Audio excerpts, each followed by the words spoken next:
네, 기자가 콕 집어 전하는 뉴스픽입니다. 대표적인 안전자산으로 꼽히는 미국 국채가 요즘 출렁이고 있습니다.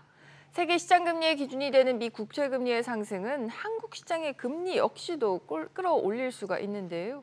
오늘 뉴스픽 윤지혜 기자와 이 소식 자세하게 살펴보겠습니다. 기자, 최근 미국 국채 금리 변동성이 커졌죠? 네, 지난해 3.8%대를 유지했던 미국 국채 10년물 금리가 지난주에는 장중 4.2%까지 치솟았습니다. 네. 지난해 11월 이후 9개월 만에 최고치인데요.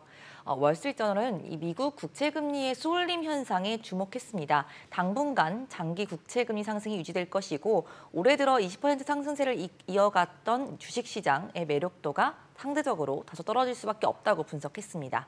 실제 지난주 금융시장은 위험 선호에서 위험 회피로 방향을 바꿔서 크게 금융시장이 출렁이기도 했습니다. 이렇게 급등하는 이유가 있죠? 네, 아시다시피 직접적인 이유는 국제신용평가사 피치가 미국의 국가신용등급을 AA 플러스로 한 단계 낮췄기 때문인데요.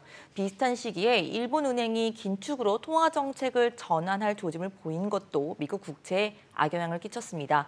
일본의 금리가 오르게 되면 미국 국채에 투자한 일본 자금이 자국으로 다시 돌아갈 수가 있기 때문입니다. 그렇죠. 이게 또 비단 미국의 이슈만으로 볼 수는 없는 게 또 우리나라에 어떤 영향을 줄 것인지 이걸 봐야 되잖아요. 네, 맞습니다.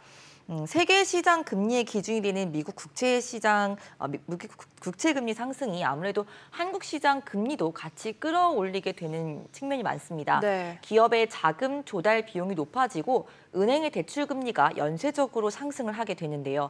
실제 미국 신용등급 강등 직후인 지난 2일부터 한국 국고채 신용물 금리도 3거래일 연속 상승하면서 지난 5일 연중 최고치 3.8%까지 오르기도 했습니다. 서울 채권시장은 최근 미국 시장을 추종하는 경향이 상당히 강합니다.